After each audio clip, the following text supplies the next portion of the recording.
North of Maun, the road leads for the first 40 kilometers over a badly potholed tar road. Thereafter, it is a gravel road all the way to Magotho.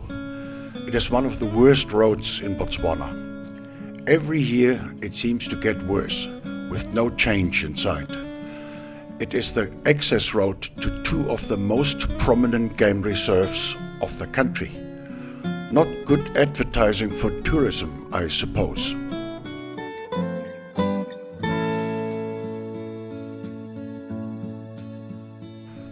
After arrival at the Magotho campsite, it is time to relax and get settled in.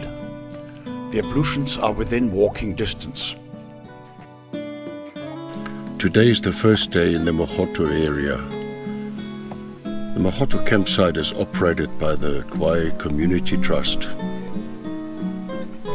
It is hot here. Yesterday we had 39 degrees Celsius. And one can see outside the river area that vegetation is rather sparse. Botswana, as well as Namibia and Zimbabwe, had suffered from a severe drought during the last rainy season, and that can be seen here. But along the river, it's still quite interesting. I just had to move the car because a hippopotamus bull jumped out of the water and started to storm me. No fun, so I had to move. But let's see what other surprises the day has in store for us.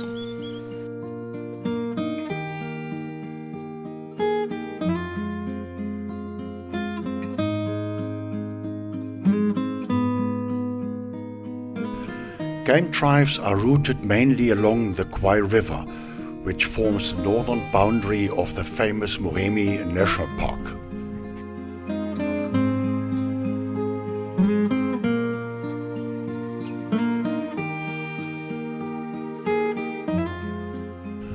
Operating close to the river allows the occasional spotting of the African fish eagle on the ground. Only at home, studying all the material, I will decide whether the material is enough for 5 or 6 episodes. Yes, it is the same area, but there are variations in wildlife, be it birds, be it animals. For example, on the last day, this afternoon, I saw for the first time a monitor lizard. All the other days, not a trace. And that's how the luck of the draw is. I therefore recommend to view all episodes.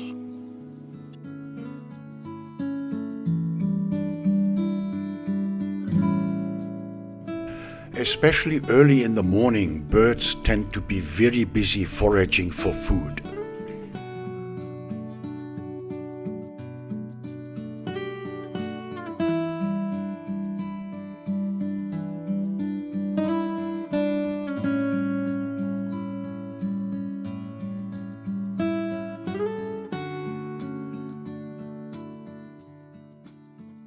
The skin of hippopotamus, in particular that of bulls, is often marked by the fighting for dominance.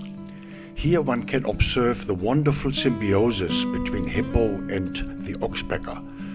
The oxpecker bird, often referred to as tick bird, not only removes ticks, as with antelopes, but also scab and parasites. Their saliva is anti-inflammatory and accelerates the healing process. Both parties win.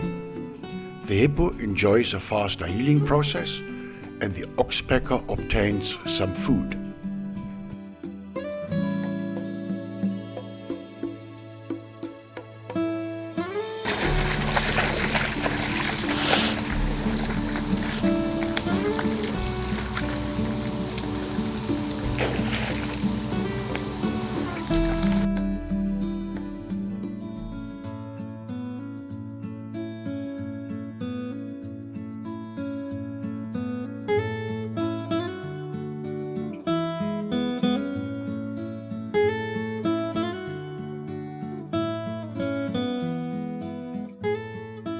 skin of giraffe bulls darkens as they grow older.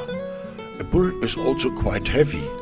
No surprise that it sinks deep into the mud. This means another attempt to drink water. But this one also fails. There will be no other choice than moving to another location to drink some water.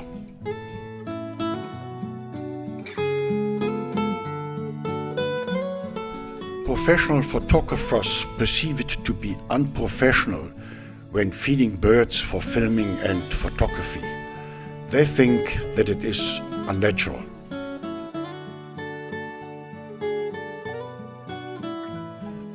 I think it is great, as there is no better opportunity other than in a zoo that one can film wild birds relaxed so close and in such large numbers. Therefore, let's whip out a handful of cereal.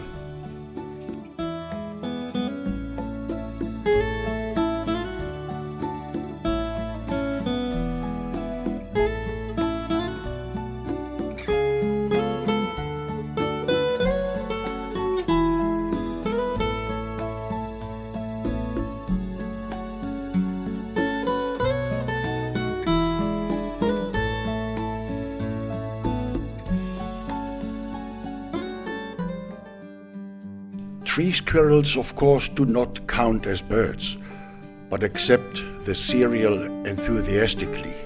Otherwise, it is extremely difficult to film these shy and agile little animals. The drivers of tourist vehicles seem to have only one mission in mind: to satisfy their customers. What better way to achieve this by finding lions?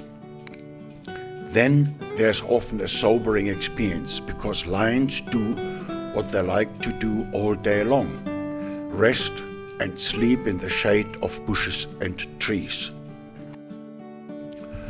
This warthog show demonstrates how to dig up some ground while foraging for food. This gives one an idea what damage a large gang of wild boars can cause by digging up a cultivated field on a farm in Europe.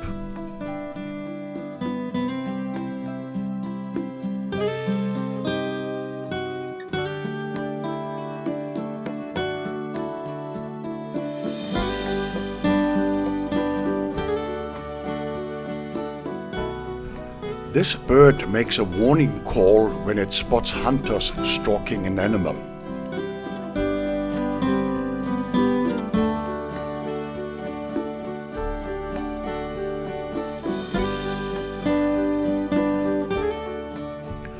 The African darter spears the fish with its sharp beak. It is probably the most efficient hunter of fish along this road.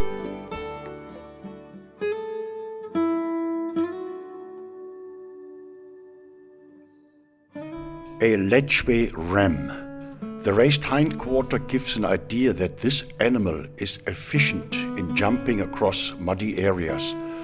The hoofs are spread wide, thereby avoiding sinking too deep into the mud.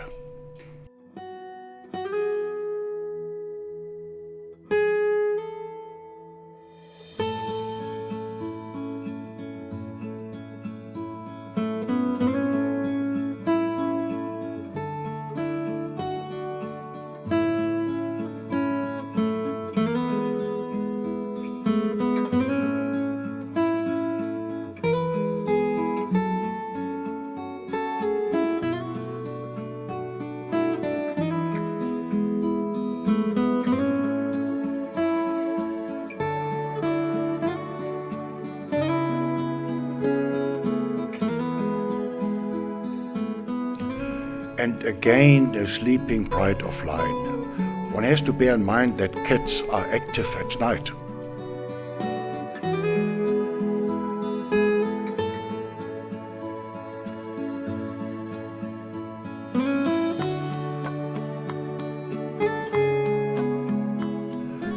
This time at least I am lucky observing the move from a sunny spot into the shade.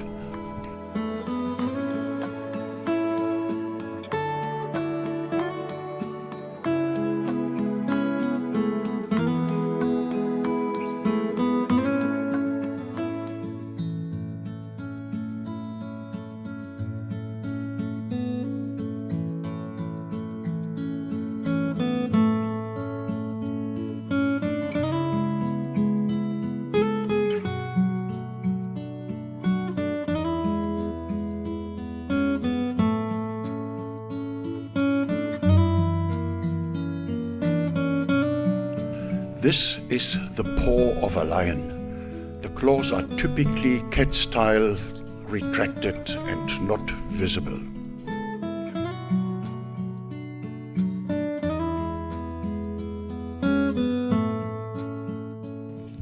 A spotted hyena drinking water and cooling off in the water. There are traces of blood on the face.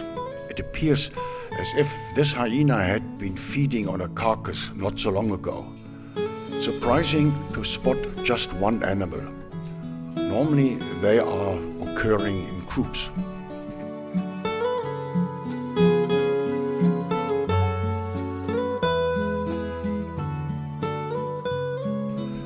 There must indeed have been a carcass lying somewhere close by.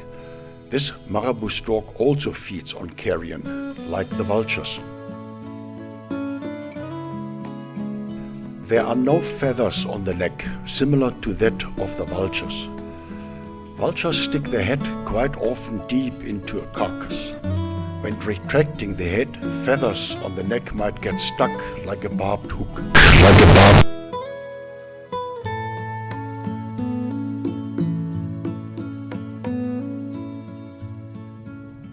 A bunch of young letchwe rams. One notices the shaggy coat. Impalas, in contrast, have smooth hair.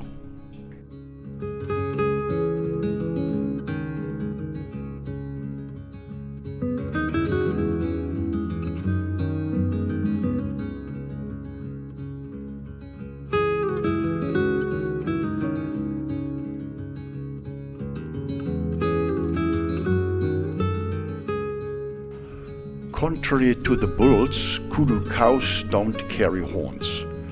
I would be surprised if one cannot hear exceptionally well with this kind of large ears.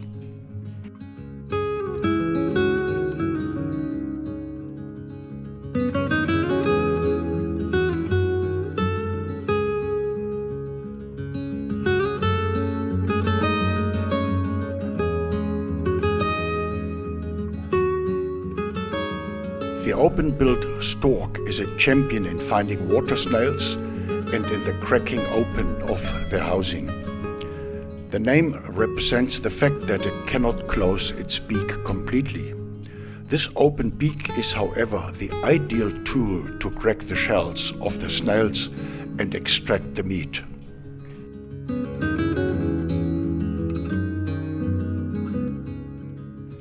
Crocodiles can regulate their body temperature only in a limited way. If the water is too cold, they lie in the sun. In addition, they can open their mouth to get rid of excessive heat. The rufous-bellied heron belongs to the group of dwarf herons. This doesn't make him less deadly for fish, though.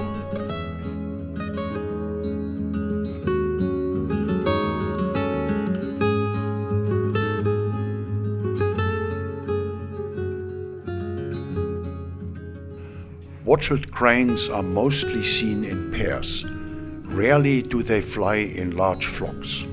When disturbed, they don't fly away immediately but prefer to step out of harm's way.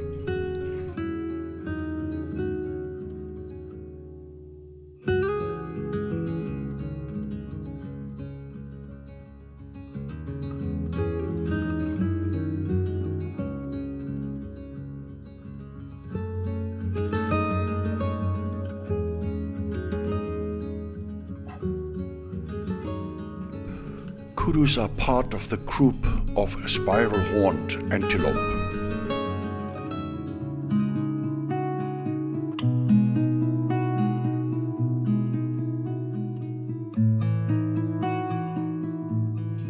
A group of blue wildebeest or wild beasts.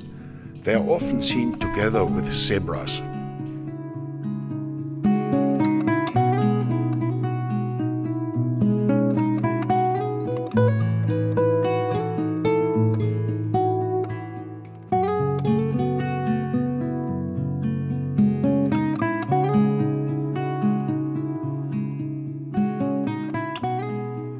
The four warts or skin folds identify a male warthog.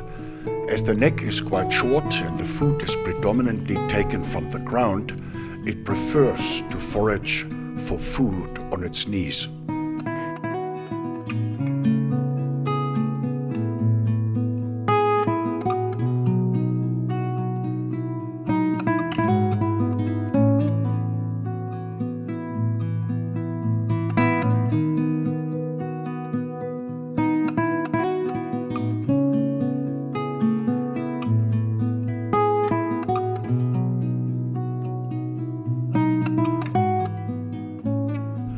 A young elephant cow with a baby on the way to join a group of elephants.